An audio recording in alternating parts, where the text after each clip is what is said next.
Welcome back, ladies and gentlemen, to the Florida Virtual Schools Teaching American History Project. Today we'll be exploring the meaning of the West in late 19th century America. I'm Richard Schramm. I'm Vice President for Education Programs here at the National Humanities Center, and I'll be moderating this session. You've been with us many times, so you know the drill. I just want to remind you of a few things. Our new online schedule for our online seminars is available.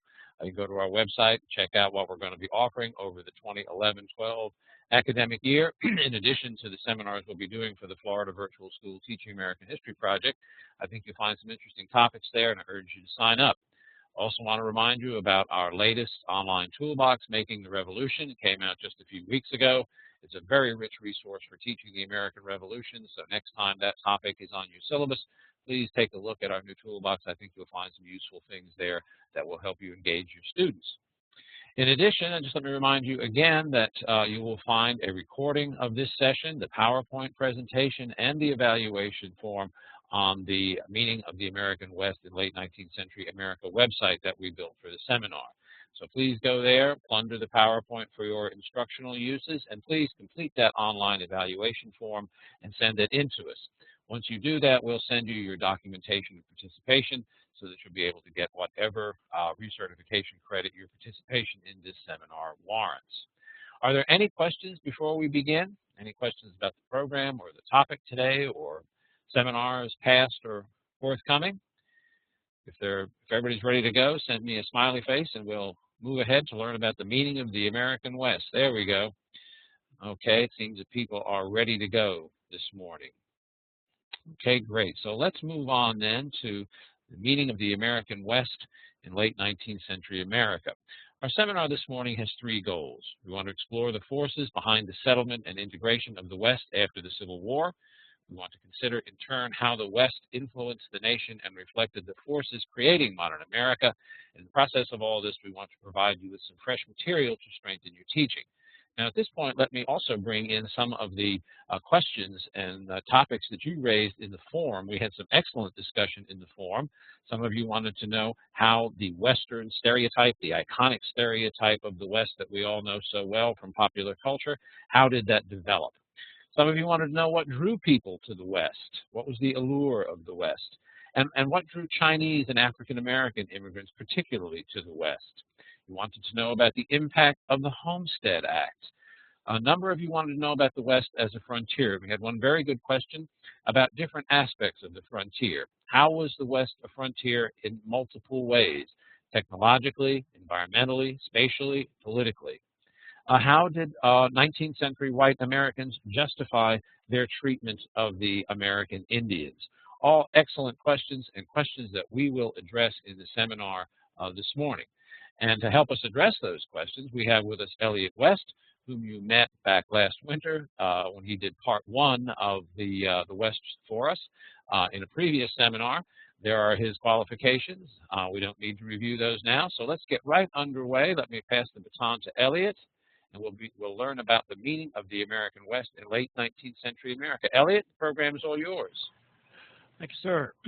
Well, first of all, greetings to all of you. It's great to be back with you again. I greatly enjoyed the first time around. I'm looking forward to doing it again. And as Richard said, the questions that were raised there in the forum were just terrific. And I hope to get around to as many of those as I can. And please raise those questions as we go along if you'd like to address them at any point. As Richard said, just to review a little bit, what we talked about in the first time was I suggested to you that the United States in the middle of the 19th century essentially was transformed.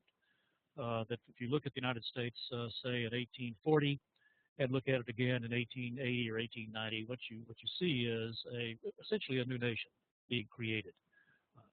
I think in the past, most of us have, if we were to ask ourselves the question, what was it that is most responsible for that transformation? I think most of us would say the American Civil War, and it was enormously important. But what I'm suggesting to you in these two seminars is that America was transformed, modern America was created really by two great events during those years. One was the Civil War, the other was the expansion to the Pacific coast. And following that, and that's what we'll look at this morning, following that, the the integration, the full the settlement, the suppression of all resistance, the building of an infrastructure, and finally the integration of the West into the nation during those years. That had enormous impact and really as much influence on making a new America as did the Civil War. So the question, right, and first of all, and beyond that, this happened remarkably rapidly, remarkably quickly when you think about it. What we're talking about today happened within a generation.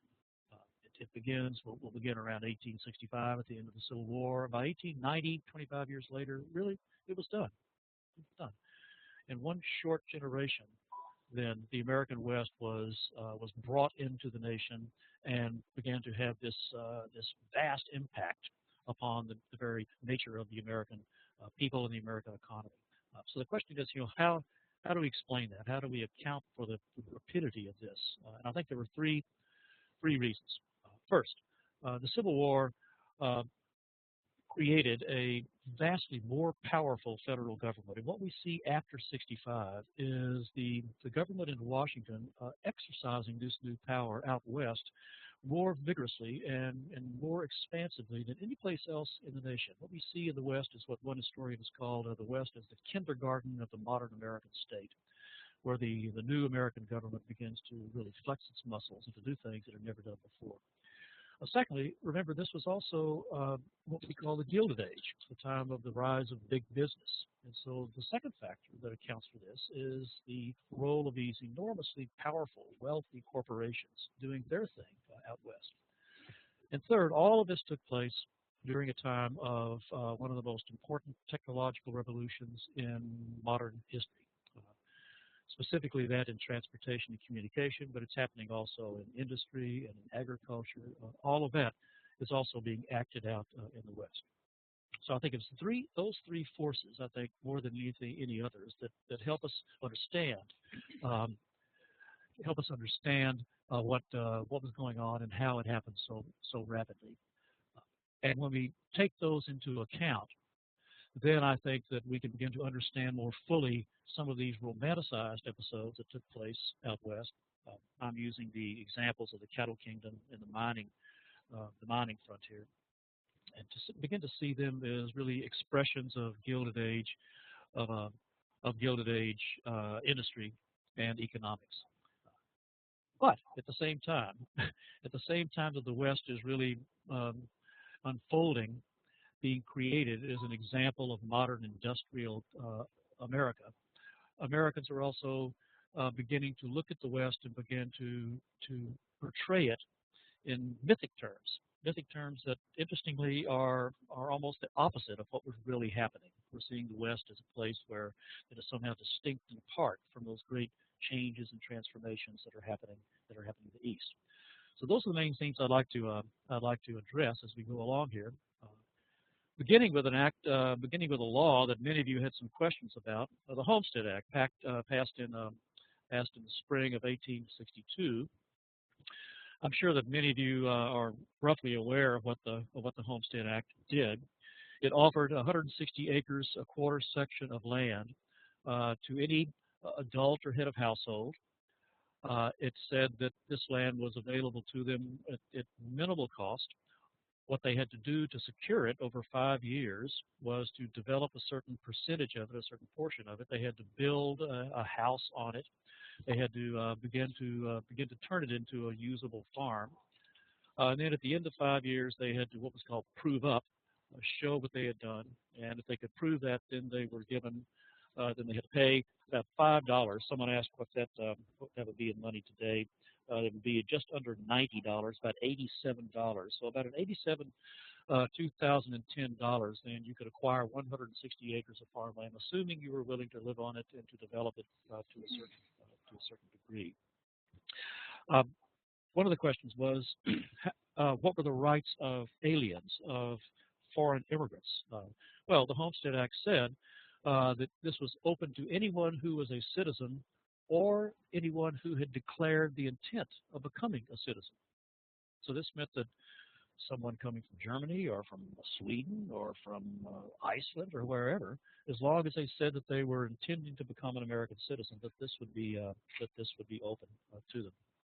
Elliot, if I could just interrupt you for a moment, we had a question in the forum. How was the Homestead Act advertised in Europe, or was it? How did the Europeans find out about this opportunity? It was extensively advertised, especially not so much by the government, but by those folks who, and I'll talk about this a little bit later, those private economic interests that had a stake in bringing people over from Europe. Now, the most aggressive of those were the railroads, and I'll explain why that is later. But railroads had hundreds of agents in Europe, and one of the things that they would advertise to them to get them to use the railroads, folks to come over and use the railroads and to settle the land up there and create a market for them, was the lure of the Homestead Act.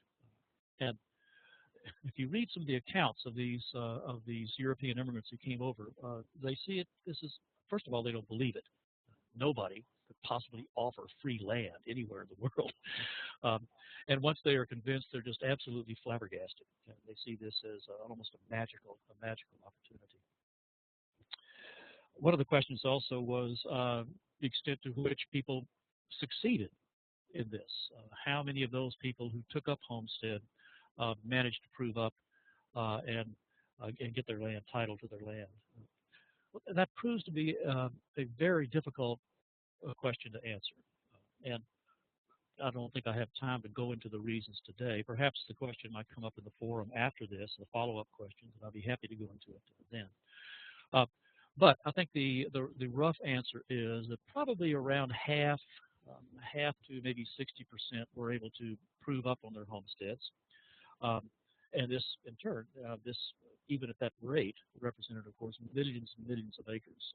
By some ways, this is one of the great government giveaways in American history. Incidentally, you all might be interested. The Homestead Act, if you look at its origins, really began, of all places, in Florida.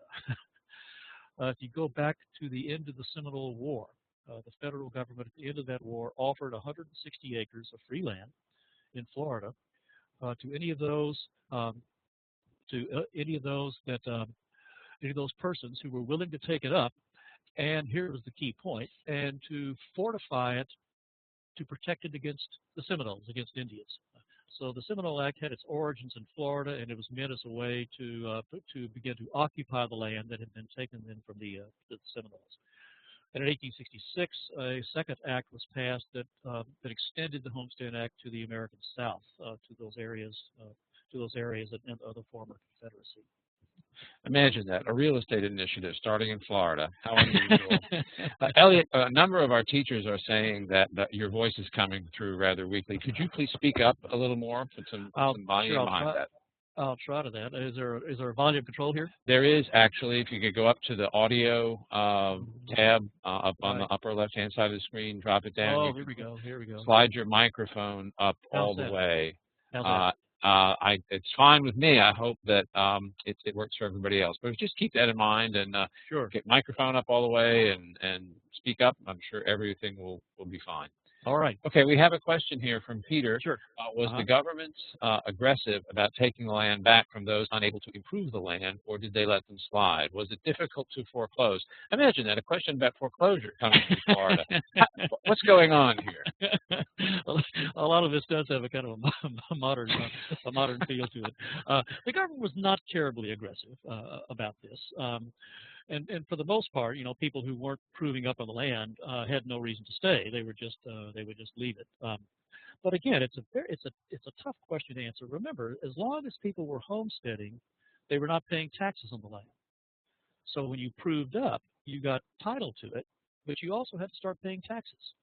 So there were lots of folks who worked the land, who made it reasonably successful, made a good living off of it. But as they got close to the deadline, just sort of jumped ship, went someplace else and took up more land. So it's a complicated question. Here we have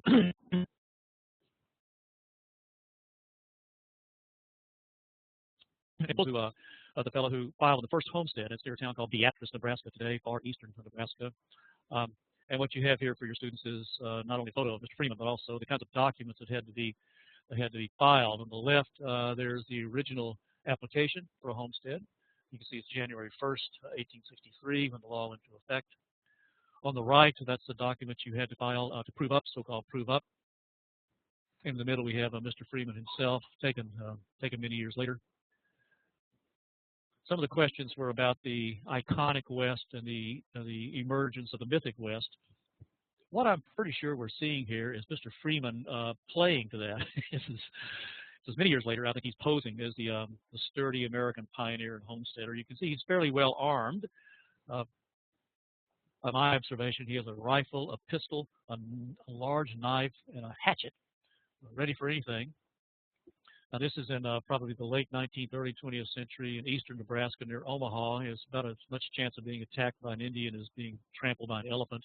But he's clearly sort of posing for that, posing to fit that image that Americans are beginning to develop. Several of the questions were about living on homesteads and settling the West generally. And luckily, this was a period in which people were highly literate. They were aware that this was an unusual experience in their lives and their families' lives. And so we have thousands and thousands of documents describing the experience of homesteading, describing the experience of moving west and settling there and living there. What I've given you on the website is one of my favorite diaries. It's of a young girl, 15, 16-year-old Luna Warner, who comes out from the Northeast, settles in Kansas. It's a wonderful diary, She's a very precocious, articulate young woman. I think it's awfully useful, especially useful for you folks, because Luna is about the age of many of your own students, so they can look back and sort of identify with this experience. I've excerpted a few quotes here. Initially, she is miserable out there, homesick, thinks it's an awful place to live. And what you see over roughly the year or so of her diary is that she gradually settles in, and by the end of it, really loves it. And in fact, as I think I mentioned on the website, she lived there the rest of her life, married, reared her family there. In any case, it's a terrific resource for you to use. It shows all kinds of things, how families worked, the kinds of things they did, the way they socialized, what they read. You'll notice that they read enormous amounts of Charles Dickens, the most popular novelist of that era. So I strongly encourage you to read this diary, if nothing else, and certainly to use it in your classes if you can. One other resource I might mention in terms of just the experience of homesteading, there was a photographer out in Nebraska who traveled around taking photographs of homesteads and homesteaders. His name was Solomon, just like King Solomon, Butcher, just like the fellow who cuts up meat. Solomon Butcher photographs. Get online, just Google it. There are enormous collections of Butcher photographs at the Library of Congress and American Memory, at the Nebraska State Historical Society, and elsewhere. Easily available, and all of them are great resources to use in your classroom. Your comment about them reading Dickens interests me. That suggests then that there were relatively easy communications back to points of what you might call civilization, so they could get those novels. Absolutely, and that's again part of the. I think it's another illustration here at the level of everyday life of this revolution in transportation and communication. For the first time in the history of the American frontier, really, people could move back and forth from where they had come from to where they were moving to. They could write back letters, and the letters would get there within a matter of days. People back east could send them things that they wanted. Within another 10 or 15 years of Luna's diary, there were Sears Roebuck catalogs, Montgomery Ward catalogs. They could order all kinds of things. In those Butcher photographs, you can see people. One of my favorites has people sitting out in front of their homestead, their sod house with a pump organ that they had ordered from the east and had brought out. So what this revolution did was to connect people to the larger world in ways that had never been dreamt of before. Mm-hmm. Like Facebook. Like Facebook, that's right. Well, it's a good point. What we see during this time is really the greatest leap forward in the history of communication in the history of the human race, the telegraph. It's the telegraph, really, that it's a great breakthrough that for the first time separates the person from information, from the message. Before that, information could move only as fast as people could. And the telegraph, that changes. Suddenly, information moves at the speed of light. So this goes back not to the internet, not to the telephone, not to television, but to the telegraph. And that becomes part of the national system way back in the 1840s, and that's part of what's going on here. We have a question from Jack Carter. What was the cost of the train ticket to head west? It varied, of course, from where you're coming from, but the cost was remarkably low, and that also helps explain this. And again, and I'll talk about this quite quickly, quite soon now. The reason for this was that the railroads had all sorts of economic incentives to get people out there. And so the railroads were willing to offer remarkable deals, remarkably low fares to get out west. But of course, it varied from where you were coming from, and it varied over time. I would have to, maybe in the follow-up in the forum, I could go back and look at, give examples of what the costs were, translate those into dollars today. But right now, the general answer was pretty cheap, remarkably cheap. Okay, good. Okay. Second, the Transcontinental Railroads. Now, the railroad, along with the Homestead Act, the Transcontinental Railroad Act, were passed within a month of each other, these two enormously significant pieces of Western legislation. The railroad is an example of all three of those factors that I mentioned coming together. Big government, most think that was true with the Homestead Act. Big business, in this case the railroads. Railroads, remember, were far and away the largest and the wealthiest of those powerful corporations in the nation at this time. Big government, big business coming together with this this revolution in technology, that of the railroad. Now, here's a quote from a senator who was taken out on a tour of one of the early transcontinental railroads as it was being built. Standing as I do today in the center of the great Republic of North America, and by consequence in the center of the world. We are the center of the world, of course. It was no great stretch of fancy to imagine that we feel the eternal currents of the trade winds, that we hear the restless roar of the ocean tides, or that we can behold the grand procession of the centuries. We do behold in reality the progression of the noblest and grandest work mankind has ever seen, the Union Pacific Railway, a work of untold benefit to our country and to the world. So here we have the coming together of these three forces, and it's being translated into that high-blown rhetoric that we recognize from earlier in the century, from the 1840s. This, of course, is the rhetoric of manifest destiny. We are the nation destined to bring these great, civilization to the world and to conquer the West, the continent, through the American spirit and these new technologies. Here's a cartoon that's also on the website. It has to do, if you notice the date, May 29th, 1869. Up there, that's the date of the completion of the driving of the Golden Spike, the coming together of the two railroads, the two places. And in the foreground, what we have here is an image that I wonder might pique a recollection from the last time around. What we have here are Indians and bison, and it looks like a coyote or something, fleeing the coming of this civilization. Well, while people are pondering that, we have a question here from Peter Billingsley about contemporary scholarship. Any thought on R. White's recent take on railroad building in the West? Yeah, I saw that question. On the forum. Richard's piece was quite wonderful. Richard, incidentally, is coming out with a book. It's now been published. It's not officially on the market yet, but it will be within a couple of weeks. A book called Railroaded. I've read it in manuscript. It's a masterful book, a new interpretation of the transcontinental railroads, and a very, very tough look at them. What he's arguing essentially is that they were not necessary at the time. But from that, he translated that into a current take on this rhetoric that tells us that we need to build this fast rails. And what he's arguing there is the same thing he argues in the book. This is really just a matter of very wealthy corporations trying to use the government to make a great deal of money. Richard and I are quite close friends, and I have to say that I agree with him far more often than not. But he's also he has pretty dark take on things. And, I think he may be a little darker on this question than perhaps we need to be. Okay. Well, back to our illustration here. Merlina notes the Indian dancing on top of the mountain. Oh yeah, yeah, yeah. I don't know if he's dancing or just waving frantically. Yeah.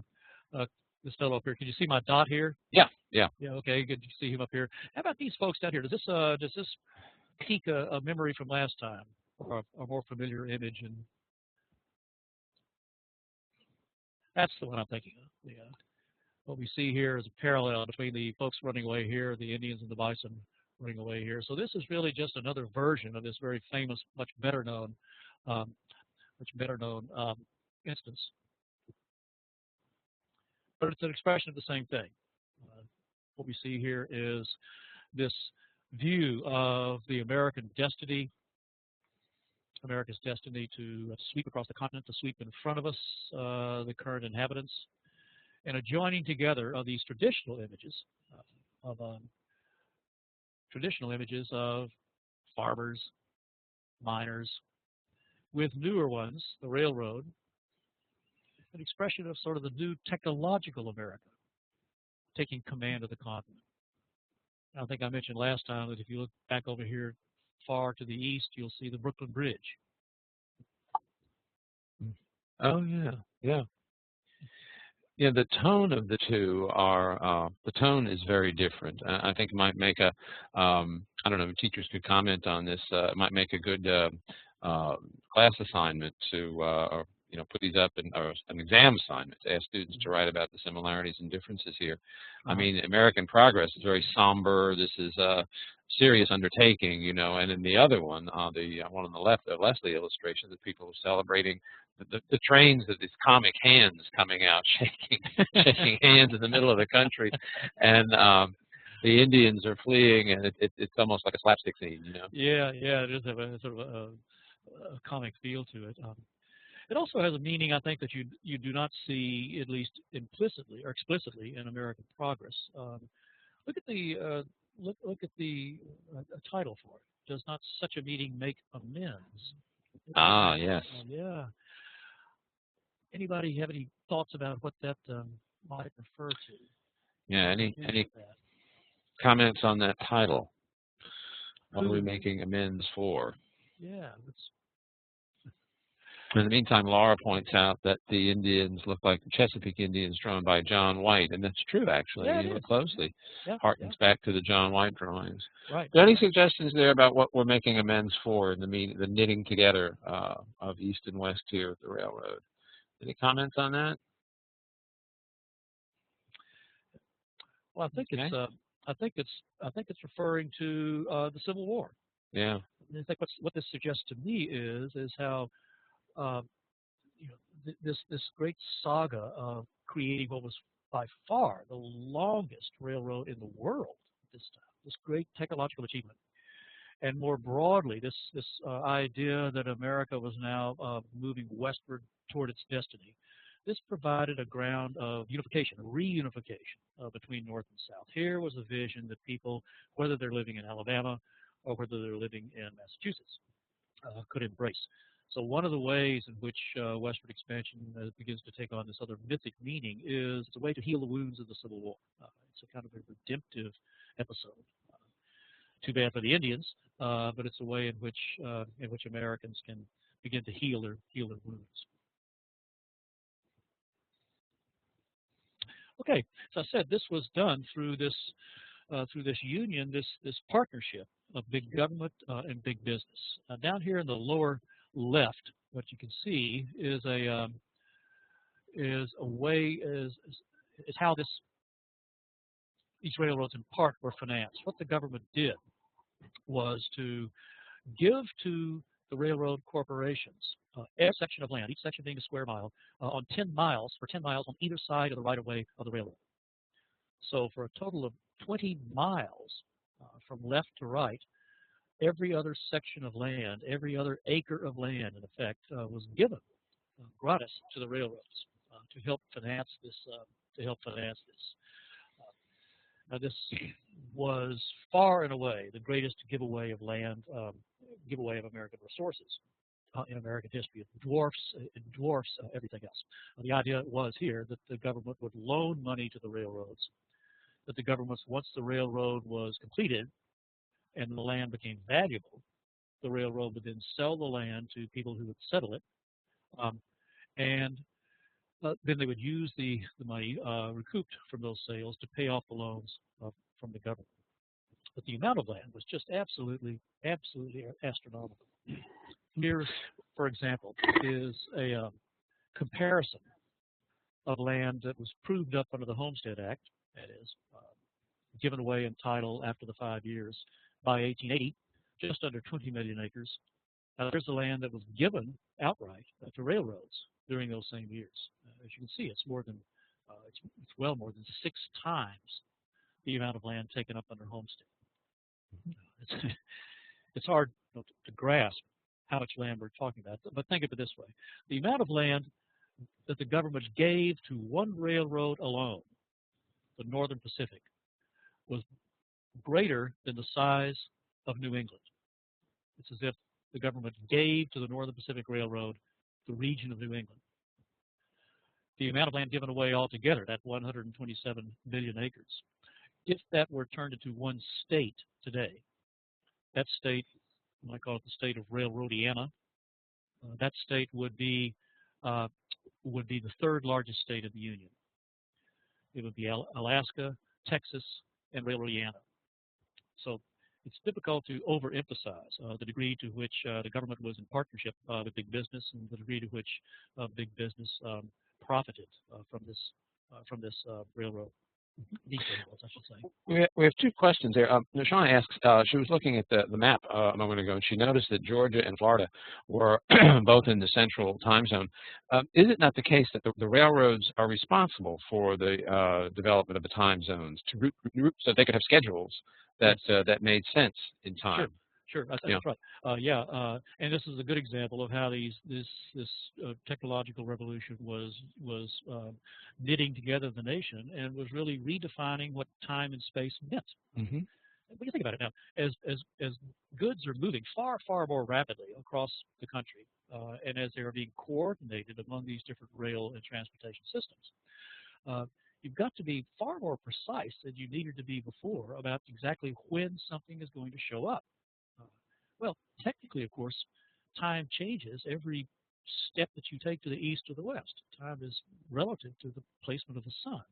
So what they had to come up with was a system that standardized time. This happened in the 1880s. Yeah. And then Jack Carter asks, were members of Congress big investors in the railroads? That would be an understatement. One of the things that Richard points out in his book Railroaded is the just breathtaking amount of graft and bribery that went on to do this. Some of the what were even in the Gilded Age were enormous scandals. Had to do with the way in which these railroads were financed and the kinds of sweetheart deals that were struck with members of Congress to pull this off. It's pretty. It's a fascinating story, but it's pretty appalling, even by standards of the late 19th century. Yeah. Okay.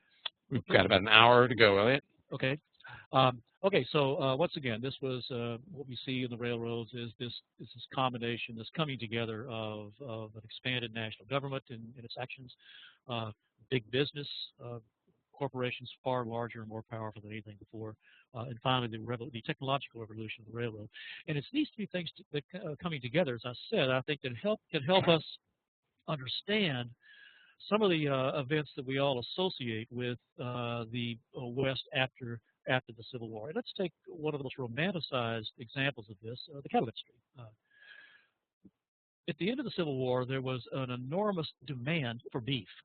The reasons for that are unclear, but very interesting to study. But without going into them, we can say that up here in roughly the northeastern quadrant of the United States, the old, what was the Union during the war, was a huge demand for processed beef.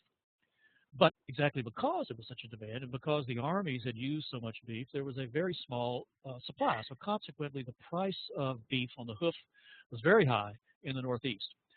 There was down in southern Texas an enormous supply of beef, Texas cattle, longhorns, but it was a very thinly settled area, and so the demand for that beef was quite low. So the question was, how do you connect the demand with supply? And the way you did that, of course, was with railroads, bringing those two things together. Now, here's a quote I have from Joseph G. McCoy. He's the guy who first saw how to do this. He was an Illinois Union veteran, and at the end of the Civil War, in this case 1867, was out on the Great Plains. He said, this young man, referring to himself in the third person, this young man conceived the idea of opening up an outlet for Texas cattle, realizing the great disparity of Texas values, that is, the value, the cost of the price of a cow in Texas, and northern prices of cattle. He set himself to thinking and studying to hit upon some plan whereby these great extremes would be equalized. How could you bring the two together? And what he came up was this elegantly simple idea of trailing cattle, taking cattle from Texas northward across, this is public domain, free land, free grass, up to Kansas, where these railroads were now inching their way out onto the Great Plains. And this then resulted in the first successful cattle drive in 1867, and then for the next 10 years, drives that moved gradually westward, connecting with these railroads as they move westward, as they progress westward, with the result of something in the neighborhood of 2 to 3 million head of cattle moving from the oversupply of southern Texas up through Chicago to the rest of the country, connecting supply and demand and creating the modern cattle industry. But that's, this is a story that you could tell about iron and steel, about petroleum. In other words, this is basically a Gilded Age enterprise. It's a post-Civil War industry that is being created. It just happens to have its workforce riding horses out on the Great Plains.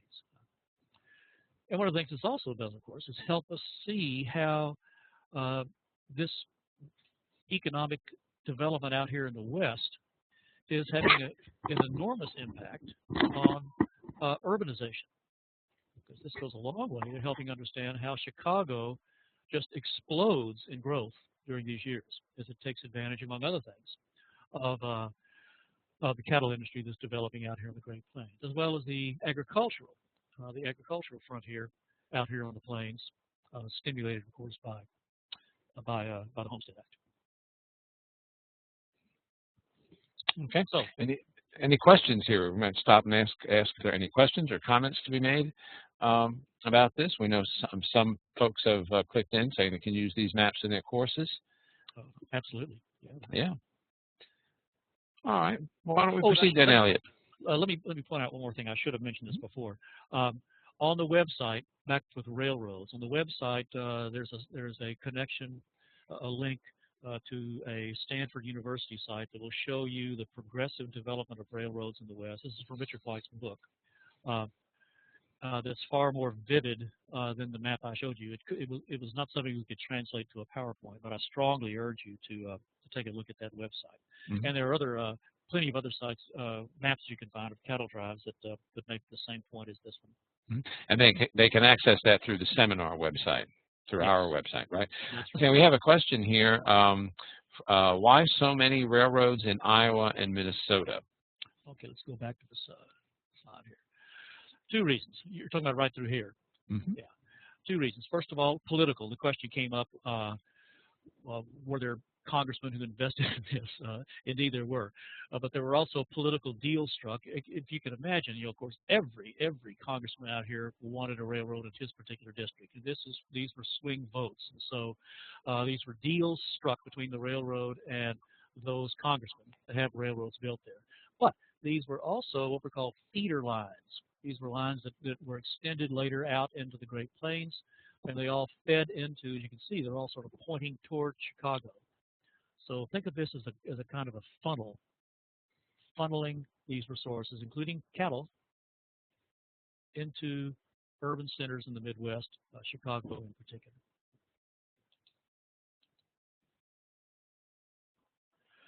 At the same time, I think we can't ignore the fact that there was this kind of distinctive life to cowboying, to working out there. What I've given you also is this reminiscence of a man named George Martin, reminiscence of a working cowboy.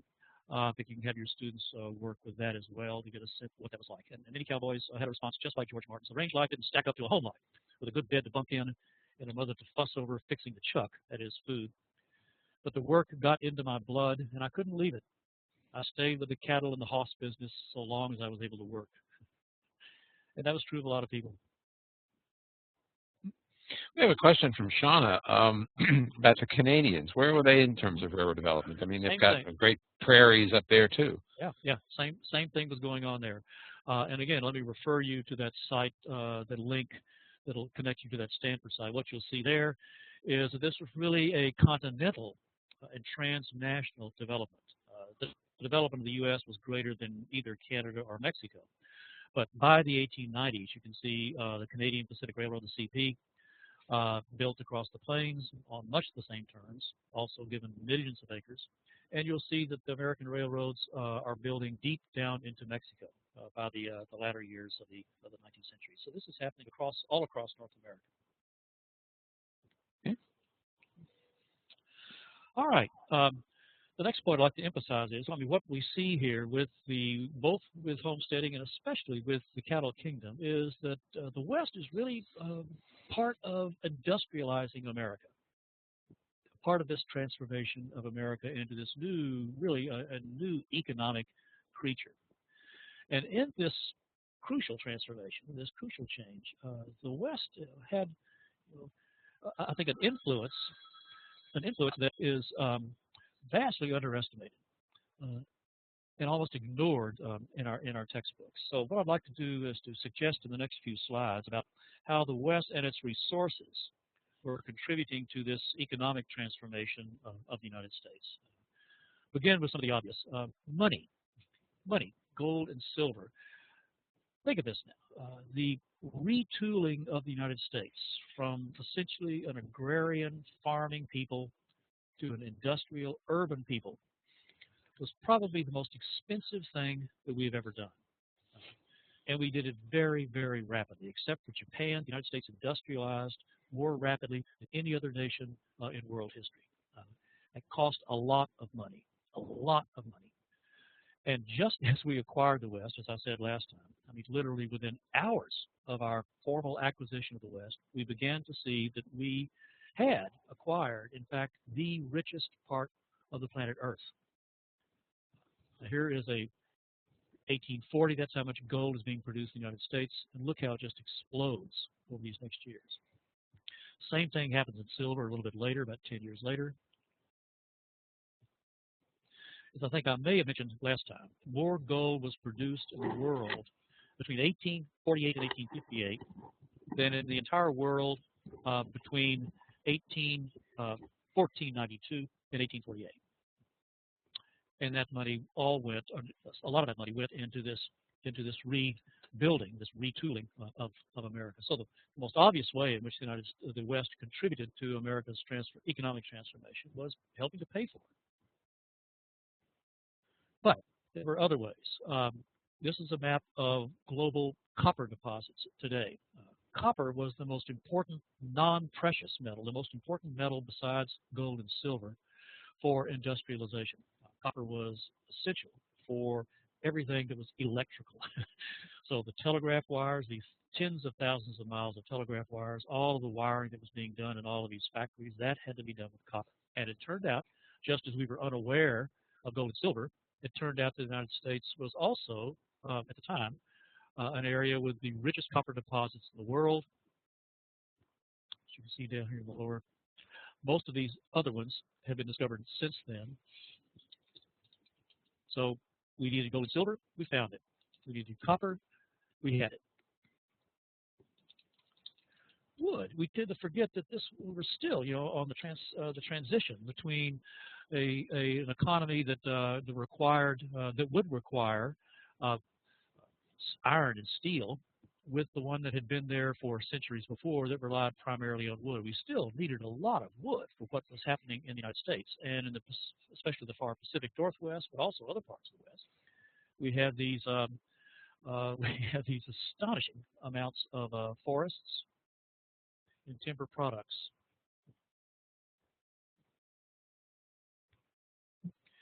And it's being used for things that you don't normally think of as part of industrialization. But remember, as America was being remade in the East, cities being built, railroads being constructed, we needed wood for those things.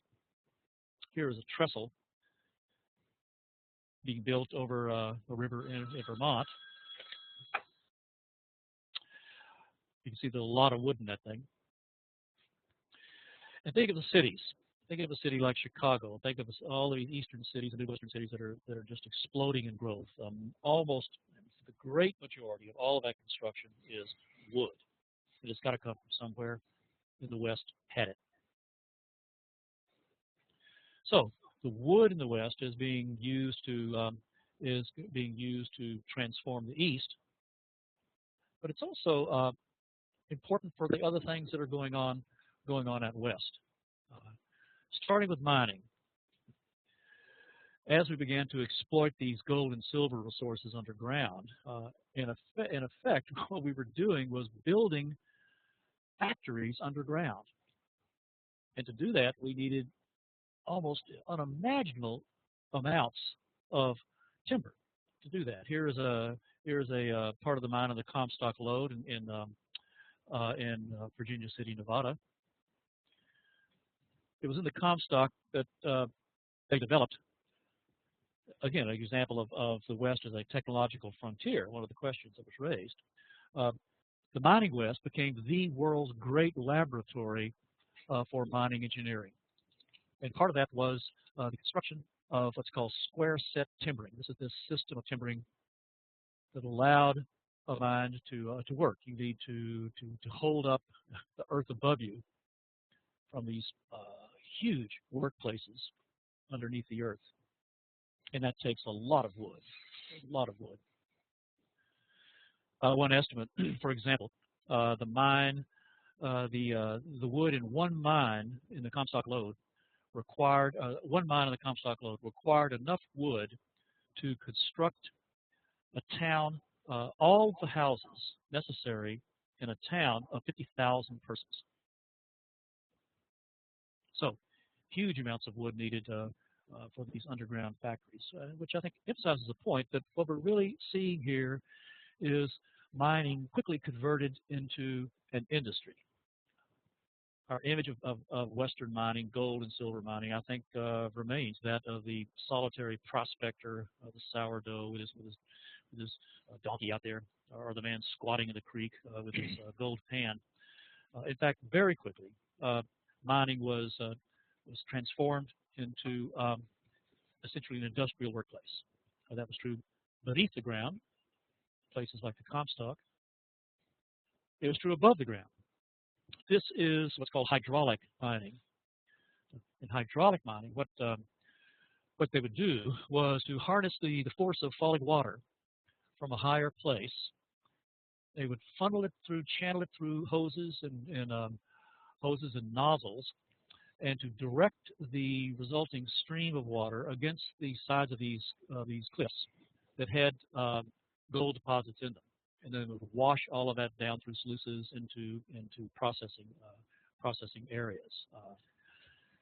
This was a huge enterprise. It took hundreds of thousands of dollars to develop this, and it was essentially an industrial site. Merlina, if I could interrupt, Merlina notes that she doesn't think students today understand that such things were going on.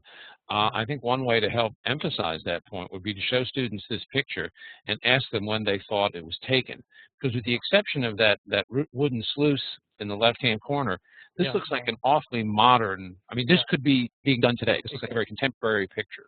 Yes, exactly. I think that's a great way to approach this. I think as a student, I probably would have guessed something that's being done now, but no, this began to be done as early as the late 1850s.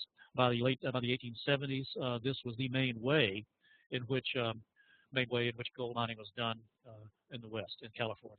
Yeah, it might be also interesting to show a picture of the traditional sort of mining image, you know, the Yeah. guy panning in the stream and then say, well, you know, but there was another thing going on as well. Yeah. And Jack notes it's an environmentalist nightmare. True, It is. true. It is.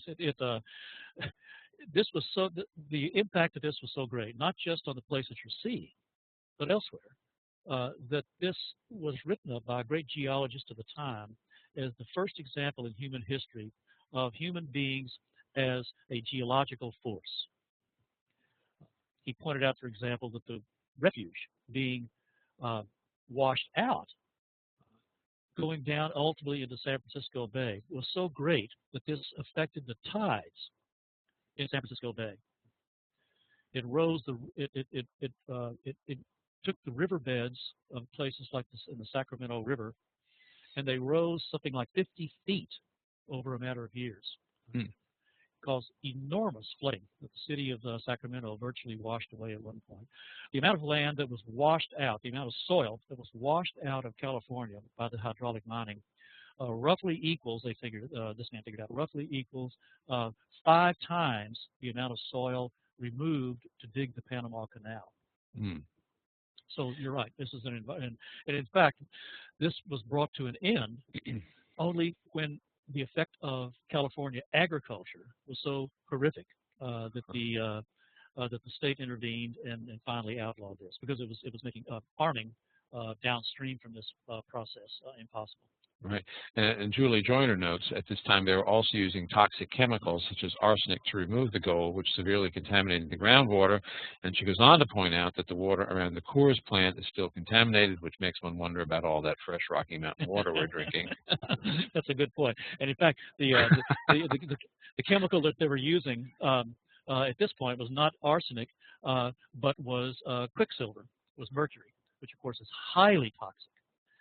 And I didn't realize until I did some research on this in the last couple of years just how much we're talking about. We are talking about thousands and thousands of pounds of mercury that are being used to separate the gold from the quartz that were then washed down into these streams.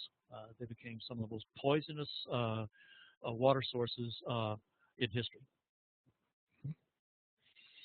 So we have a long history of environmental degradation in the West. Yes, and this was some of the worst examples of it. You might wonder where that water is coming from. What they would do is locate a stream well above the place that they were wanting to work. They would then build these what we call flumes, in effect wooden rivers, wooden streams, divert the water from its original bed through these flumes to the site that they wanted. They would then narrow it down through a series of iron pipes into this water cannon. And if you can imagine a full-size stream being compressed into a nozzle that size, that accounts for the incredible force of these hydraulics. If a person should be unlucky enough to be struck by one of those streams, the descriptions of them, he simply vanished. He was literally blown apart. Henry Couch asks a good question here. What was the lifespan of miners working in this type of mining? And that suggests, you could make an interesting comparison between the lives of miners and also the lives of immigrants and workers in factories in the East. And I think when people talk about labor in this period, they tend to think of the plight of factory workers in the East, and yet workers here in the West, their plight was quite, I would imagine it was similar in some ways, wouldn't you say? Similar, in many cases worse. Not so much with the hydraulics. This was dangerous enough, but the real dangers, they had an easy coal mines as well, silicosis, that is the destroying of the lungs through powdered rock, but explosions, flooding, extreme heat. The working temperature in some of these mines was 120 to 125 degrees Fahrenheit. And consequently, it's an excellent point. In fact, let me get back to that in just a second. Here are these flumes. In effect, the California water system was being remade. By 1890, the distance of flumes in California, enough flumes had been built in California to stretch from California to Boston. thousands of miles of flumes had been built. So they were just sort of redesigning the entire water system to accomplish this. But the point that was just raised, here's a quote from a man who visited one of these sites.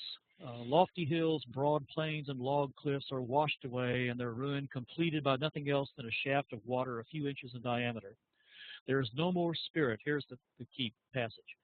There is no more spirit in the work here than there is in the work of a granite quarry. So what you have essentially is an industrial work site that might be a textile mill in North Carolina, it might be a boot factory in Maine, it might be a steel mill in Pennsylvania, just as mind-numbing and in many ways just as dangerous. And in fact, I think it's important to point out that the most radical labor movements in American history came out of the West, not out of the East, and they came out of the mines. The first truly radical labor union was the Western Federation of Miners. It developed eventually into the International Workers of the World, the IWW, the Wobblies. So that highly radical labor movements of the late 19th century come out not of the Eastern factories, but out of the Western mines, and these are the reasons. All right, another way in which the West was resembling this larger transformation in American life and taking on the aspects that we normally associate with the East in its industrialization is that the West was, during these years, far and away the most ethnically diverse, polyglot part of the country. And it goes back to the gold rushes. Here's a quote from Dame Shirley, that's her pen name, English woman who wrote letters back from the California mines. I fancy the California miners a living polyglot of the languages, a perambulating picture gallery illustrative of national variety in form and feature. And I've given you a couple of quotes, a longer quote from her at that website. In fact, starting with the gold rushes, this was a global gathering. This is a poster from France during the early gold rush, advertising the California mines. The French government was encouraging French people to go over there. There was an official government lottery selling tickets for a free trip to the California gold mines. And here you can see this image of people from all over the world. Here's even an African going into Gold Mountain, poor and impoverished, in rags, coming out well-clothed, bearing sacks of gold dust.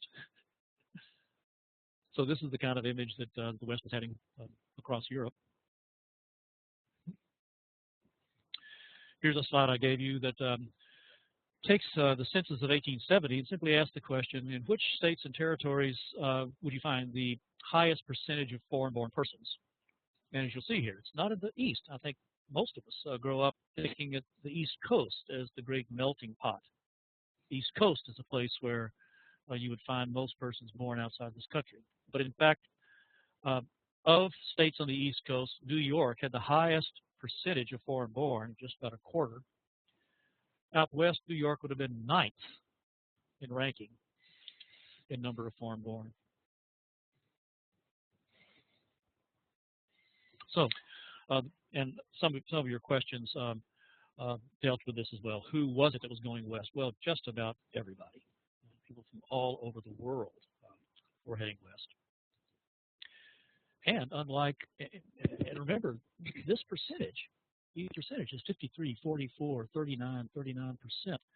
That does not take into account American Indians. It does not take into account Hispanics. So in addition to these people who have been born outside the U.S., there were these others who did not fit the American cultural mainstream. This was, what a place it would have been to visit out there. It would have been like going to the United Nations during those years. Yeah, this also sheds some light on the early writings of Mark Twain. I mean, he made his name initially as a local color writer, capturing these exotics out in the West, in the Western mining camps. Yeah, yes, and with also some of the prejudices. A couple of the questions here had to do with Asian immigration, and here was one way in which the West was even more different from the East. Even more the melting pot. Beginning in 1852, tens of thousands of Chinese came to the West, and I think we're generally familiar with that. They came first to work in the mines. They were gradually excluded from the mines by economic coercion. There was a foreign miners tax passed that made it economically unfeasible for them to mine. They then went into other kinds of labor. They were put to work in the West, of course, building the first railroads. And then they were, once that was done, they were kind of marginalized into that kind of work that nobody else was willing to do.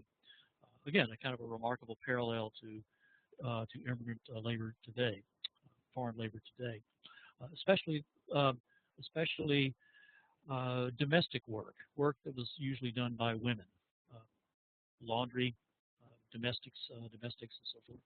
And then in 1882, this discrimination against Chinese reaches its peak when Chinese are become the only foreign group in American history that is formally legally excluded from immigrating to the United States. So the only group that we have said you simply have to stop coming into this country. Now, there's several questions about African Americans in the forum. Would it be safe to say that African Americans did not migrate west in great numbers for the same reasons that they didn't migrate north at this point? It wasn't until the Great Migration of the 1890s and early 20th century that they were finally able to leave the South. Yes, that would be correct. One of the paradoxes of the West during these years is it is the most diverse group, most diverse section of the country, generally ethnically in terms of foreign-born Indians, Hispanics, but it's also the whitest.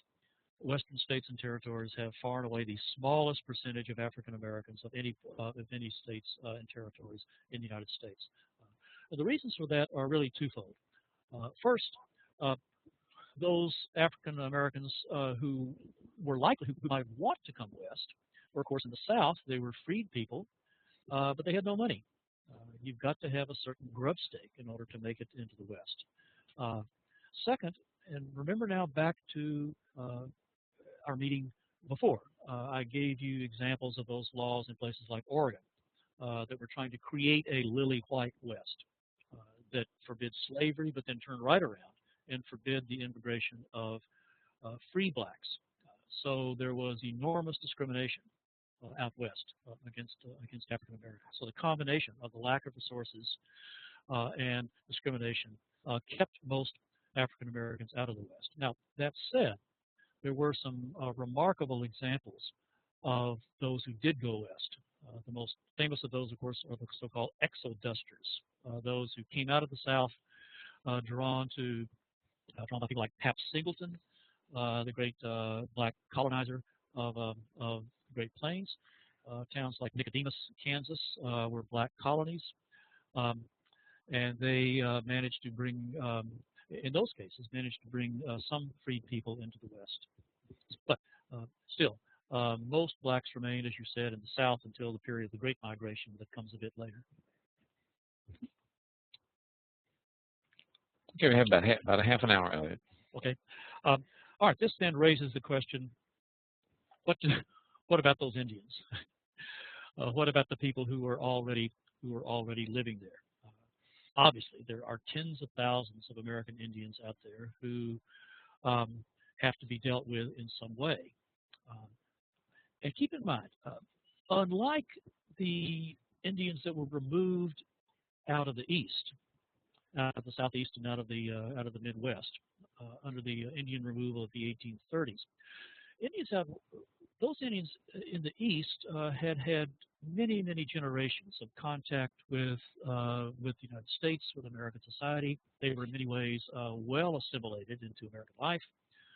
Many of them, of course, farmed, owned slaves. They did all the sorts of things that other white Americans were doing. That could not have been less true out west.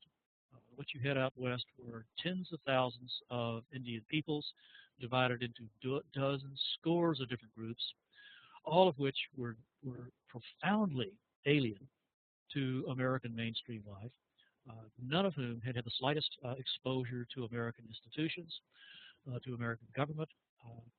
So at the very time that we then are faced with answering the question, what do we do with these native peoples? We are dealing with native peoples that are far less able to integrate into American life.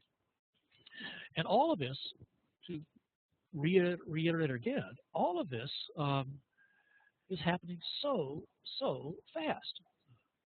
While the expansion of the eastern frontier and the difficulties of the Indians happen gradually over a period of many decades and generations, this happens within a single generation. All of these things that we've looked at so far really amount to an avalanche of movement into the West, a flood of change, and this rapid integration of the West into the nation. So what then do you do? What then do you do with these people who have been living there for centuries themselves? Here is a comment from the Secretary of War soon after the American Civil War. This is his answer, and this is basically the government's answer. It is useless any longer to attempt the occupation of these plains. He's talking about the Great Plains, but this could be said of all of the West. The occupation of these plains in common with these tribes. In other words, we cannot live here together. The hungry Indian, deprived of his accustomed subsistence, will steal rather than starve, and will kill in order to steal. With such opposing interest, the races cannot live together, and it is the Indian who must yield. The government should adopt a policy, a double policy, of peace within their reservations and in war without. Now, a couple of interesting things to note about this quote. First of all, the hungry Indian. There was in this rhetoric almost always a certain tone of sympathy and a recognition that these people were ones who were having their land invaded, who were having their economies destroyed. And yet, the bottom line was there's no stopping this. And as they are living their lives now, that way of life cannot exist side by side with ours, with what's coming in.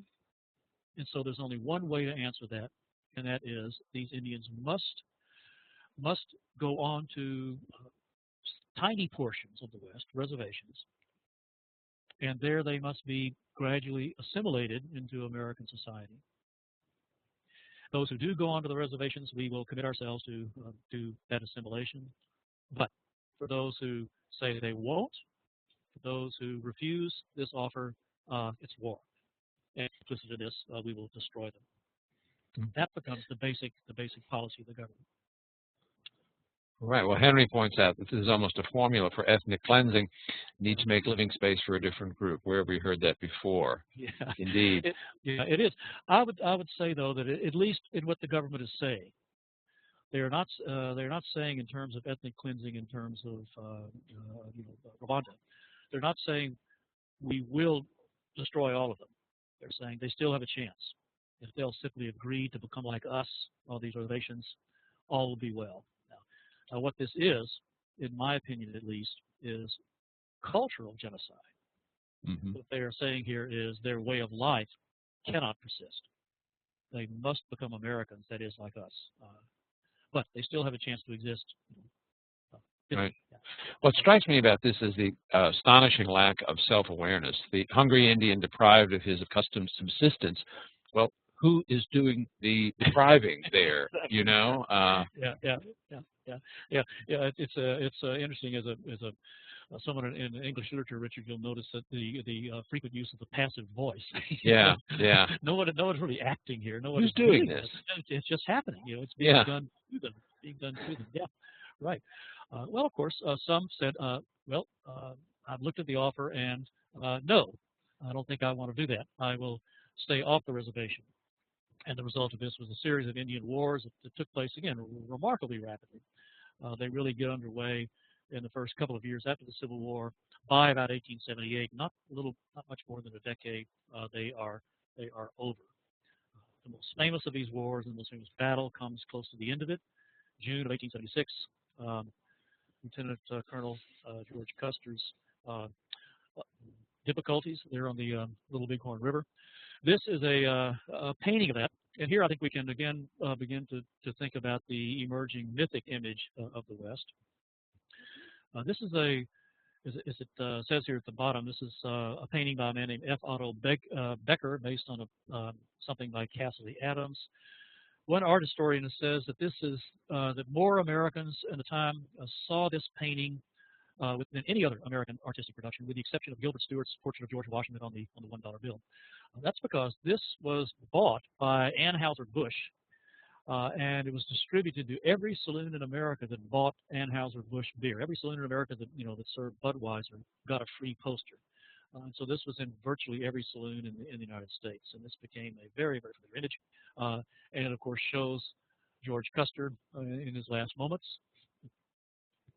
We have no idea, of course, exactly what was happening here, but this was the image of the martyred boy general of the Civil War hero being martyred out west.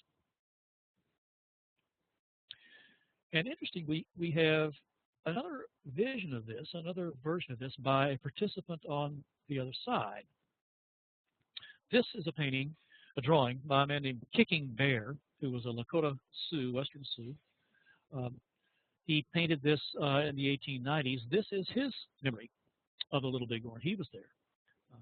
The four characters there in the center are identified. One is Kicking Bear, one is Crazy Horse, one is Rain in the Face, and the other one I can't remember. But this to Kicking Bear, one of the interesting things about this is this is a very unlike the other one. This one, of course, is based on people who saw it and survived. So Kicking Bear was able to identify, to paint people, especially the Indians, whom he knew. And if you know what to look for, you can tell who is who. But the main point here, of course, this is a very different vision of what the Little Bighorn represented. I put the two images together here. I wonder if we might look at these a bit and comment on some of the differences. Yeah. What would you ask your students to look for in the comparison of these two images? That would make a good classroom discussion or an exam question, perhaps. So what would you ask your students to note? The white man's burden, whites and blacks that we fought the Civil War over, whites to the red man. It's okay to exploit and kill. Okay. Yeah. Anything else specific to the images?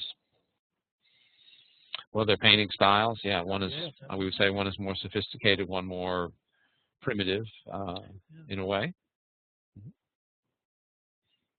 but still, I think, quite effective in its way. I was noticing the Custer painting. It shows how the Indians have adopted 19th-century technology. I mean, there's some shooting bows and arrows, but they're seem to be pretty well armed. Yes, and we know from archaeological digs after about 15 years ago, we were able to figure out, in fact, that they were even better armed than we realized. Probably better armed than the cavalry in some ways. Oh, well, Henry notes the first picture really portrays more savage India. Look at the butchery practice in the first picture versus the second. And Marie makes an interesting comment. Women are included in the second. They're watching.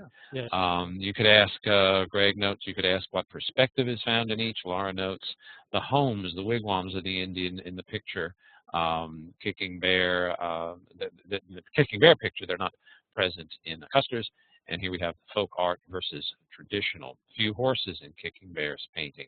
Yeah. Another Western iconic image missing from that. Yeah. Yeah, I think these are good points, Elliott. What do you think? Very good indeed. Very good indeed. One of the things I really I use with my students in point of this is the point made by Laura. That is the teepees in the lower right-hand corner. I mean, what Kicking Bear is saying, among other things, is we were defending our home.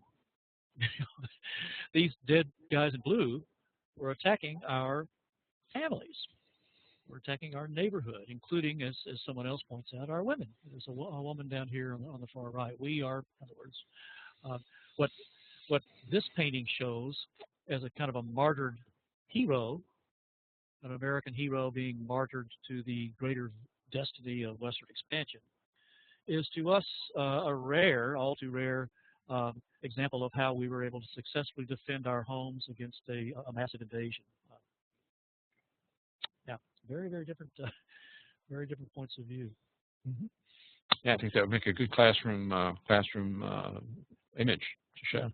Yeah. And I don't think I have time to go into it now, but the whole Custer myth has also been brilliantly analyzed by one historian who compares it to other martyred images in Western um, culture and myth. The Cid, for example, all sorts of sort of Norse legends and so forth, arguing that every society has to have this martyred figure in order to define itself as a culture. And I'll be happy to follow up on that in a discussion afterwards if you'd like to. Okay, in the forum. Okay, we've got about 15 minutes. Okay. Well, the result of this was then the loss of Indian land and their confining to reservations. This is an image I found that shows the progressive loss of Indian country, of land controlled by Indians from 1790, our first census, that is, in the very early republic, to the mid-century, in which it was still roughly half of the United States. Now look between 1850 and 1880. This is when the great assault takes place. Look how fast that happens. And most of that is after 1865. And then the further reduction until today. Here is a map of Indian reservations today. Navajo, the largest down here. So in the end, those who resisted, like the Sioux and the Cheyenne at the Little Bighorn, could not resist for long, and they were forcibly confined to these reservations. The next step then was assimilation, where the government policy was peace within the reservation, war without. Peace within the reservation. The next step of peace then was assimilation. These reservations were to be used in effect as kind of factories of assimilation. Think of them that way, as laboratories where these Indian peoples would be gradually turned into Americans as defined by the majority. What's interesting to me here, and might be especially interesting to you and your students, is the striking parallel in the way that this was to be done on reservations with Indians and the policies adopted by the government in the same years toward former slaves in the South. In all cases, the government, in both cases, the government came up with essentially the same strategy. First of all, Christianization. So much of the effort, the Freedmen's Bureau and others in the South, Northerners coming down, was inspired by Christian commitment, religious commitment. Agriculture. Slaves were to be given a farm, 40 acres and a mule, former slaves, and integrated into the American economy through agriculture and the mechanical arts. And finally, education. Schools were set up under the Freedmen's Bureau, schools set up then to bring the children of the freed slaves into American society through educating them. Precisely the same policy was adopted in the West toward the Indians. Indians were to be Christianized. That was a fundamental part of reservation life. In fact, agents in charge of reservations were all, after 1866 or 1868, were all ministers, men of the cloth. Agriculture, reservations of tribal lands were to be broken up and given out in units, just like homesteads, to Indians who were to be forced to be encouraged to become farmers. And finally, education. Indian children were to be sent to schools on reservations and hundreds of miles away to off-reservation schools to be transformed into Americans. So the great difference, of course, was that while freed people eagerly embraced this effort, they already were Christians. They already knew how to farm. They wanted to be farmers. They wanted their children education. Many educated, many Indians did not and resisted. Some, however, went along with it, seeing this as the only option. And here we have a quote from Simon Pokagon saying that the Indian school at Carlisle, the most famous one, has done wonders in showing what can be effective for the education of our children. The test there made is a reliable one, inasmuch as that school is made up of pupils from more than 60 different tribes from all parts of the United States. As to the future of our race, it seems to be almost certain that in time it will lose its identity by amalgamation with the dominant race. No matter how distasteful it may seem to us, we are compelled to consider it as a probable result. So he's sort of throwing up his hands saying this is going to happen. Best to make the best of it. Here's some striking photographs. You may have seen them before. A series of photographs. There are a lot of them around of Indian young people. These are Chiricahua Apaches brought to Carlisle. On the left, as they arrived. On the west, on the right, rather, just 4 months later, how they are being transformed physically. So the transformation was to begin with their physical appearance. Cut the hair, change the clothes, forbid the speaking of native languages under threat of punishment, take up the manual arts and farming, become good Americans. Yeah, it might also be interesting to compare the policies at the Carlisle School with those adopted at the Tuskegee Institute. Yes, much the same. And in fact, some of these institutions in the East had both Indians and blacks. Hampton Institute had a good number of Indians as well, Western Indians, as well as the children of former slaves. Right. So it was seen by the government as the same thing. They're really doing the same thing. Merlina notes that the Penn Center at Charleston, South Carolina had the same combination. Of photographs here? No, I guess. Oh, I see. The same. Yes, right. Yeah. Yes, that's correct. That's correct. Same combination of Native American and African American students, perhaps. Sure. I was unaware of that. Yeah, and this is, again, one more way in which I think we can see the same thing going on in the East as well as the West as well as the East. Same thing. It seems like the West is becoming industrialized. It's becoming polyglot. This same process of amalgamation and assimilation is taking place with both culturally anomalous groups in both places. Yeah, you could extend it too, because the same debates are going on about immigrants in the Northeast. Of course. About Americanization and assimilation. And who's an American at this period and who isn't an American? That's what's being debated. That's such a great point here, and part of it, of course, is this is to be hashed out through education. So much of it is in the schools. The whole debate about whether to allow, whether English should be the only language spoken in public schools. Same sort of questions you saw back then. And Greg notes that the same sort of questions that we're discussing today in many ways. Yep. Okay. I don't know how many of you have come across this extraordinary story, but it's something you might use in school. Again, we're running a little bit short of time, but I'll just point it out to you. And I'll point out that on the website you will find a link to a video about that goes through the extraordinary story of this man, Ishi. Ishi was the last survivor of a tribe of Indians in California. In the late 18th century, these California Indians, in the 1860s, this was the closest, really, that we came in American history to outright physical genocide. Thousands and thousands of California Indians were simply hunted down by organized militia units and butchered to clear them out of the California hills. It was one of the most appalling and least recognized episodes in American history, certainly in American Indian relations. And Ishi was a member of one of those groups, the Yahi. It was believed in the late 1860s that the last of the Yahis had been killed. They were butchered in a cave. But he was part of a small group that was away and was managed to get away, survived in the hills of California for the next 40 years. And only in 1909, when he was the sole survivor, did he come down. You can see him on the left there, starving to death, sort of to turn himself in to be killed, he thought. And instead was taken to the University of California at Berkeley, was taken in by Alfred Kroeber. You see him in the middle photograph there. He was probably the leading American anthropologist of his day. Ishi lived for 3 more years before he died of tuberculosis. He would take Kroeber and his family and his son up into the hills to demonstrate how the Yahi had lived.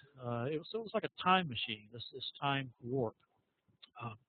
Really an incredible story that students, I think, always can identify with. As I said, he died of tuberculosis, as many Native peoples did, in contact with white society.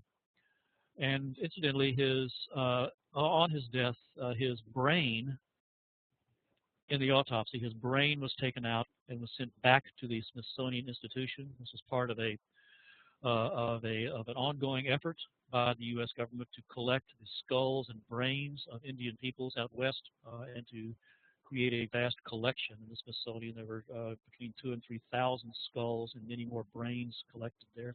Ishis was one of them. 2 years ago was repatriated, located, brought back, and the closest descendants of the Yahi took it up into the hills and buried it with the proper ceremony. But in any case, it's a remarkable story, a very disturbing story, but it's one I think that takes this larger history of this disaster of Indian peoples and takes it down to an individual and personal level.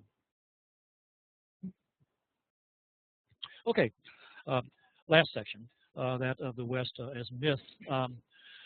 Last thing I mentioned to you was that even as the West was being integrated into the West, and even as we can look back at the West and see it as an example of the trends of industrialization, urbanization of the West, even so, the West was being turned into this mythic place, this imagined place that was somehow apart from all of those developments. This is part really of an older tradition of seeing the West and the frontier as creating the American character, creating that what was distinctive, and especially that which was best in the American character. And the classic expression of this comes toward the end of the 19th century, 1893. Frederick Jackson Turner's famous frontier thesis, an article that he published in that year, The Significance of the Frontier in American History. Up to our own day, American history has been, in a large degree, the history of the colonization of the Great West. The existence of an area of free land, its continuous recession, and the advance of an American settlement westward explain American development. So what Turner was saying was that at first Americans are different, and he's saying Americans are different because of the frontier. That is, because of this moving line of settlement. It was along the frontier that these distinctive American traits emerged and became part of the American character. And by that he meant traits that were positive. You're more democratic, more individualistic, more inventive, more pragmatic, more religiously tolerant. All of those traits. So that's an idea that associates the West as the most American part of America that goes back a ways.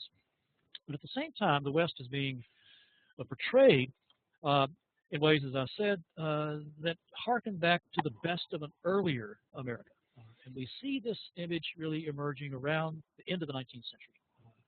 One classic expression of it is what is in many ways the prototypical modern Western novel. Owen Wister's The Virginian. Here's a quote from it. "What world am I in?" This is the narrator who's from the Northeast. "What world am I in?" I said aloud. "Does this same planet hold Fifth Avenue?"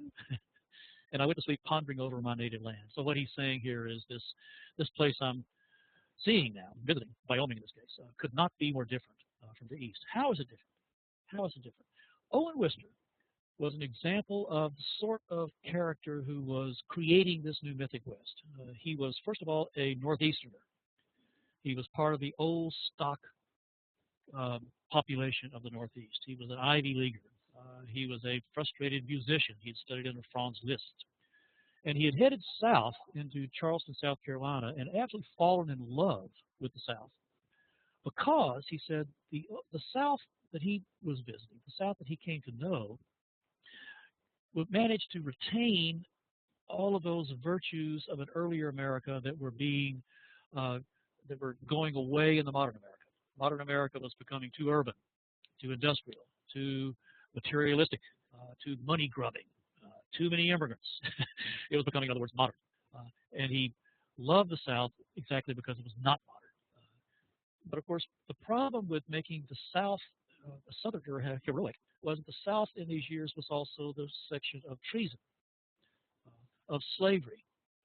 So what Wister did was take this character, after all, the Virginian, who shares all of these, who has all of these noble Western traits, and takes him out west and puts him in Wyoming. So in many ways, the emerging Western hero, the cowboy, is basically a Southern gentleman who is now headed west. And that's part of the image that begins to emerge. Another of these is Frederick Remington, another frustrated Northeasterner. He's from New York. He also went to Ivy League, Yale. He also was very discontented with what was happening in the East, and so he headed west and began to paint the mythic West, which is heroic, which is very masculine, which is free, which has all of these traits of independence and freedom and individuality that he sees being threatened in the Northeast. This and Worcester, these become the images, the mythic images that we have of the American West, and the ones that we still have with us today. Now, I've given you on the website a couple of links to go to for short films. At the very end of the 19th century, the Edison Company, producing the first motion pictures in American history, used as the subject of a couple of those Western images. You can click on one and see the Edison Company film of a cattle branding of a roundup. You can see what is the first Western movie, if you want to call it that. It's called Cripple Creek Barroom Image, and it shows a fight in a barroom, and supposedly in Cripple Creek, Colorado. Those are literally at the end of the century, 1898, 1899. Just as the mythic West is emerging, it is also taking advantage of this technological revolution that is having so many other effects. So I guess the final point I would make here is that if we were to go back and stand at 1900 and look backward in time over the past 35 years, what we would see is the West playing an absolutely crucial role in the transformation of American life, the transformation of the American economy.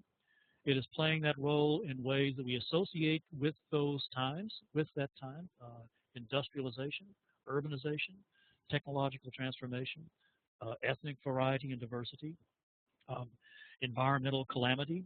All of those things that we associate with the Gilded Age were illustrated out west as well as any place in the country. And yet, as we stood there in 1900 and looked around at 1900, the year of this painting by Remington, we will see that quite another West is being created in the popular mind, one that sees what has happened in very, very different terms, in idealized terms, in terms of a place that is apart from the rest of the nation. And it is that mythic image over the next century that I think would, more than anything else, would blind Americans to what really was going on, and therefore blind us to the true significance of the West of these years. So what I hope to do here in these couple of sessions is to try to suggest to you how we need to begin to bring the West back into the full national narrative if we are going to understand it, and certainly if we're going to understand the United States and its history. So that's it. That's what I've got. Okay, ladies and gentlemen, we have gone a little bit over our time. Are there any questions or final comments before we wrap things up? Okay, hearing none, let's move on then. You will keep the forum in place and monitor it until May 25th. So if you do have any questions or comments that come to you after the seminar, please go to the forum, let us know there, and we will respond to that. Our next seminar is on June 14th. It will be on the legacy of the Civil War with David White from Yale University. Please submit your evaluations, and once we have those, we will send you your documentation of participation. In the meantime, I want to thank Elliott for giving us 2 excellent seminars. I've learned a lot from these, and I hope you have too. And I want to thank all of you for your participation in the seminars. We'll see you or talk to you with you again on June 14th. In the meantime now, to check out, as you know, you can go up to the upper left-hand corner of your screen, click on File. The last item in the drop-down menu will be Leave the Session. Click on that, and you're home free. Thank you, ladies and gentlemen. I hope you'll be with us again on June 14th.